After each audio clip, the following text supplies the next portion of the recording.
sac, pas de clé de phare. Et pourtant,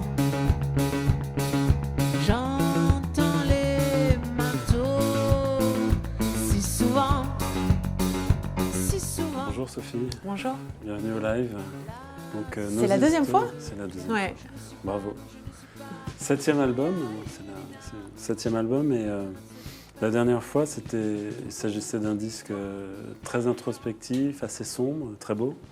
Celui-ci est très beau aussi, mais il est plus tourné vers l'extérieur. C'est comme une réaction au précédent, vous diriez ? Oui, j'avais besoin de luminosité, j'avais besoin d'aller vers l'autre, d'écrire des chansons qui parlent des autres, des rencontres que j'avais pu faire.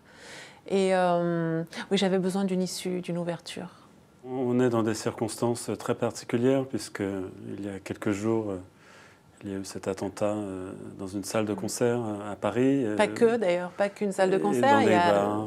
Voilà, il y a eu la rue, il y a eu un stade, il y a eu évidemment le Bataclan. C'est vrai que ça touche un milieu très proche du mien. Il s'agit d'une salle de concert, mais je pense que cet événement touche le monde entier. Je crois que ceux qui ont fait ça s'adressent à tous ceux qui aiment vivre et ont voulu... toutes les victimes n'avaient rien fait de mal. Elles aimaient vivre, elles aimaient écouter de la musique, elles aimaient sortir, elles aimaient les liens, la convivialité. Et c'est difficile à accepter tout ça, très difficile. C'est une période très dure. On est encore sous le choc. Je crois qu'il n'y a pas un jour où je ne regarde pas un de ces visages qui est tombé, où je ne lis pas un de ces noms. C'est dur. Je suis bouleversée, tout le monde est bouleversé. Et il va falloir reprendre la route. Justement, comment est-ce que vous allez aborder la scène désormais ? Ça va être différent.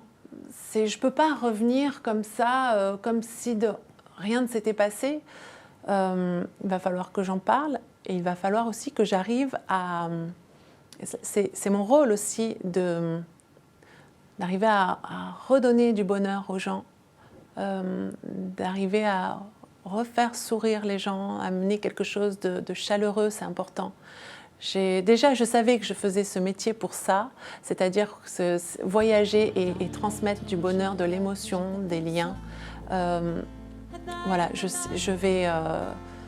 pour moi, c'est une mission quelque part. Le lien que vous avez construit avec le public est un lien qui a aujourd'hui près de 20 ans et qui s'est fait discrètement, pas à pas. Vous restez quelqu'un d'extrêmement pudique, extrêmement discrète. On connaît principalement votre travail. Et il y a aujourd'hui une plus grande reconnaissance autour de votre travail. Est-ce que vous pensez que ce cheminement, il vous correspond, il vous ressemble, la manière dont vous êtes perçu aujourd'hui ? Oui, j'ai même envie de vous dire, tout est longiligne chez moi. Alors voilà, mon pseudo, c'est la Grande Sophie, mais j'ai besoin de temps, tout est long. Je fonctionne comme ça. C'est vrai que tout mon parcours me correspond. J'apprends encore et j'ai beaucoup appris. Et j'ai toujours envie d'aller plus loin, d'essayer de nouveaux mélanges de musique, d'épurer encore plus, d'amener de nouvelles facettes aussi à ma voix et dans mon interprétation, plus de profondeur aussi. Puisqu'au départ, il y a cette joie qui est toujours présente en moi et qui existait beaucoup au début, qui transperçait, j'ai envie de dire, c'est ce qu'on ressentait peut-être le plus, mais quand je réécoute, je me dis, oh, c'est trop. J'arrive à doser maintenant, j'arrive à faire des nuances. Et parce que voilà, on n'est pas qu'une seule chose dans la vie. Alors en studio, pour ce nouvel album, vous êtes à nouveau entouré de l'équipe qui était sur le précédent. Alors Vincent Bruni. Ludovic Bruni, Vincent Tagère et Vincent Torel, oui, voilà. Oui. Les trois super musiciens qui m'ont accompagnée, avec lesquels je me suis enfermée, puisqu'on n'était que 4.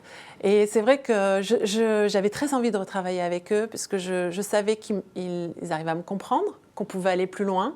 Et on a vraiment travaillé. Moi, j'ai amené mes maquettes, comme d'habitude. Je fais toujours des maquettes avec des arrangements. J'en mets parfois trop. Et puis, parfois, les sons ne vont pas du tout. Donc, eux m'amènent aussi ces sonorités que je cherche et qu'ils ont. Et on fait du live, on rebondit ensemble. Il y a beaucoup de ping-pong entre nous, on travaille toute une journée. Moi, je repars avec les bandes, je sais ce que je veux rajouter ou ce que je veux enlever, je leur en parle le lendemain. Et c'est vraiment un réel échange entre nous. C'est un travail de groupe, presque? Oui, presque. Oui.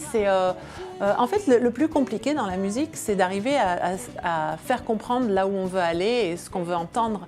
Et encore une fois, moi qui suis autodidacte, je n'ai pas forcément un langage de technicienne. Donc c'est pour ça que quand je fais mes maquettes, je donne une couleur.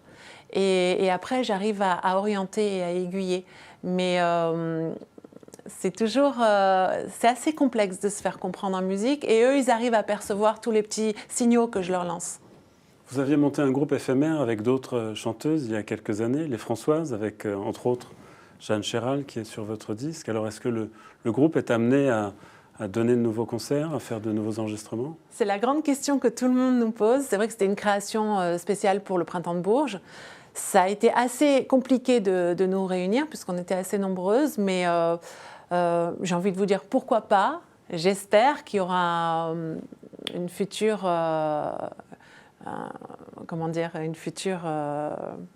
collaboration. Voilà, une future collaboration. Mais j'ai l'impression que pour le moment, chacune a ses projets et sur la route, pas forcément au même moment. Donc c'est très compliqué, mais on avait choisi de jouer le jeu et je suis très contente qu'on ait pu se réunir 3 semaines à travailler, se chanter les unes les autres et s'accompagner aussi. Merci beaucoup de votre visite. Ça nous a fait beaucoup de bien. Merci. À bientôt, bonne route. À bientôt.